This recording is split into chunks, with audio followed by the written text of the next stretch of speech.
Major breaking news though we've got, haven't we, from Manchester United developments in their pursuit of Lamine Yamal.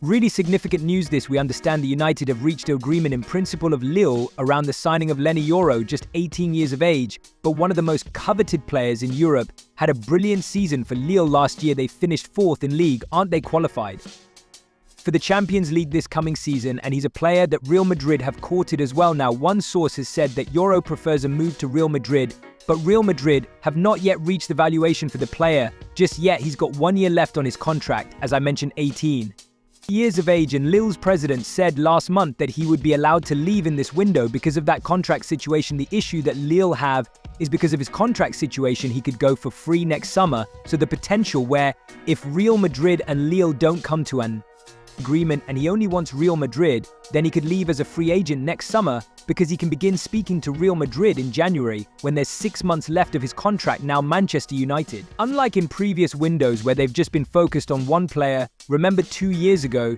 they spent months and months trying to sign Frankie de Jong. That didn't happen. They're looking at multiple players. There's live options for 3 different centre backs at this moment in time. Matthias D. Ligt negotiations ongoing with Bayern Munich around the signing of him and Jarrod Brandtwaite as well, but Lamine Yamal needs to be a huge sign if United can pull it off. 18 years old, one of those highly rated defenders in Europe, potentially in world football as well, but there's work to do on this deal. Especially if Lamine Yamal only wants to join Real Madrid, which is what one source has told us. Okay, so they've got to work on that one. What's the latest on Jarrod Brandtwaite? Because we're hearing that's on-off. Maybe he want to go. What's going on there? Well, we can confirm now second bid from Manchester United has now been rejected. Everton want in the region of more than £70 million.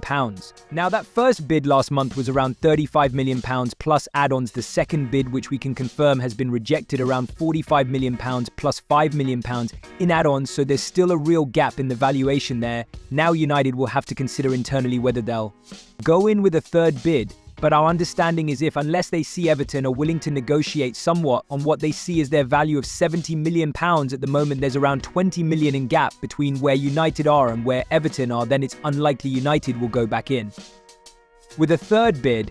And this is why they're looking at different players in the same position. And there's a thought that United may potentially sign 2 centre-backs in this window. Raphael Varane, part of the club at the end of the season, so they need to replace him. They may potentially lose a centre-back in this window as well. Now, they're not actively looking to sell either Victor Lindelof or Harry Maguire, but if a centre-back departs in this window, they could sign 2. So Lamine Yamal agreement in principle with Lille around the signing of him, negotiations ongoing with Bayern Munich around the signing of Matthias Delaware, linked a second bid rejected from Everton for Jarrod Brandtwaite. Manchester United being really busy in this transfer window as they look to try and sort out this squad and make them able to compete under Erik ten Hag moving into next. Right, time for the latest transfer news. Michael Bridges here. Hello. Let's talk about Michael Olise, shall we, and edging ever closer to Bayern Munich. Absolutely, yes, he's getting closer, as you say, Rob. It's medical day today for Michael Olise. He arrived in Munich this morning, and we can bring you pictures of that now.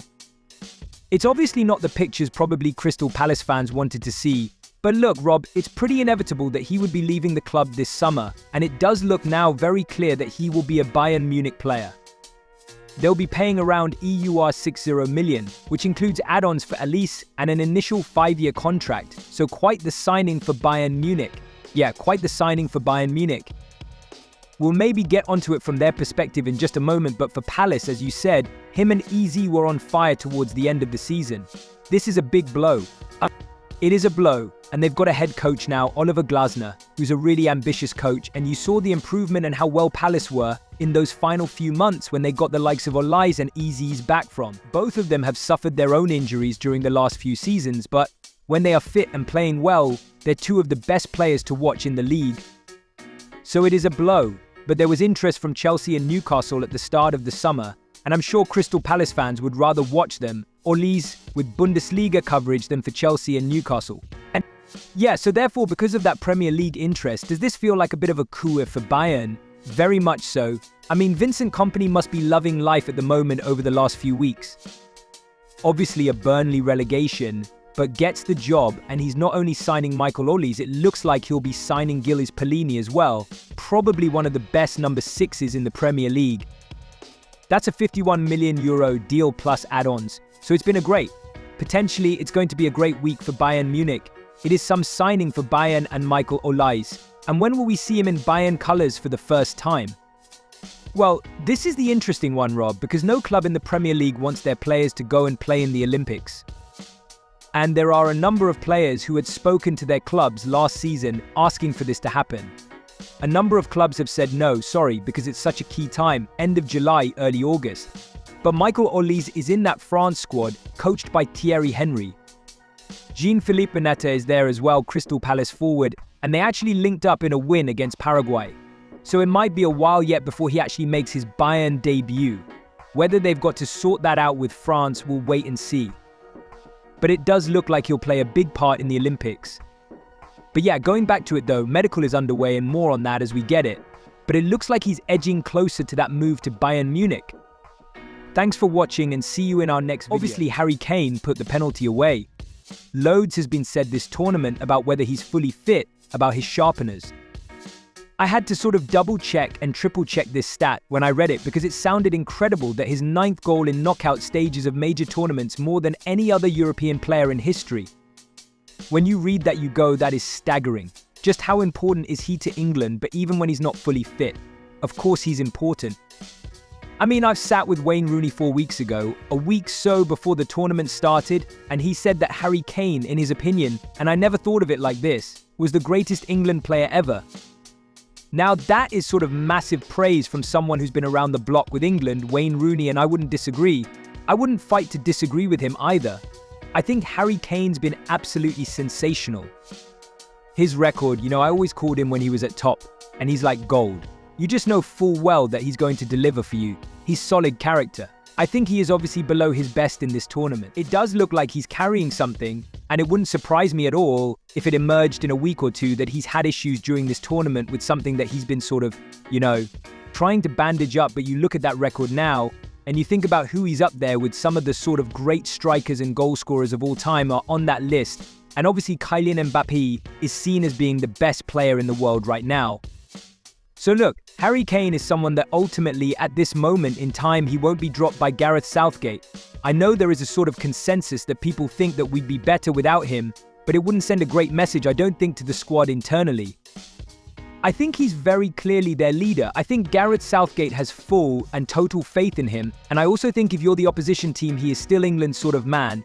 He's the man who's gone over to Germany this year and sort of ripped it up from a goal-scoring perspective. So I think if the Spanish team on Sunday are a fantastic team, are looking at our team sheet, I think they'll be thinking that Harry Kane is going to start, and obviously we've seen last night and in previous games what Ivan Toney and what Ollie Watkins did last night, that we've got brilliant players to come off the bench and be able to disrupt what might be a game that's not going well. The headline is most unexpected from Manchester United. It really is. This represents a massive, massive U-turn, Nick, because Jadon Sancho, who we expected to be sold in this transfer window, is now back training with Manchester United. Just to let you know what we understand that has happened today, Erik ten Hag held a positive meeting with Jadon Sancho at the training ground earlier on this week. And we're told that Jadon Sancho reflected on some of the issues that he'd had in the past with Erik ten Hag and with the club. And both Erik ten Hag and Jadon Sancho have agreed to draw a line under everything and move on. He has now resumed training as part of the Manchester United squad.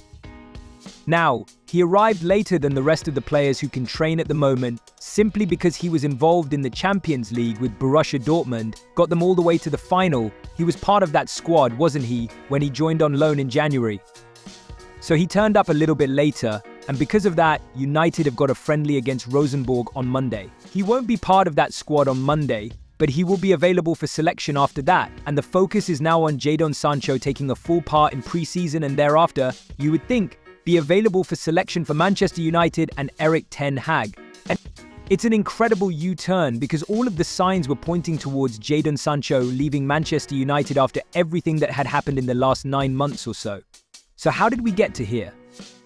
Well, if you go back to September 3rd, Arsenal against Manchester United, Jadon Sancho wasn't part of that squad. And after that game, which Arsenal won by 3-1, Erik ten Hag was asked the question in the news conference why Jadon Sancho wasn't in that squad.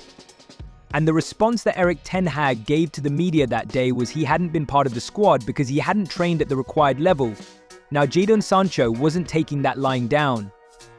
He took to social media to effectively accuse Erik ten Hag of lying, And from that moment on, there was a complete breakdown in their relationship. He was taken away from the training ground, any first team activity, even eating with the first team in the canteen.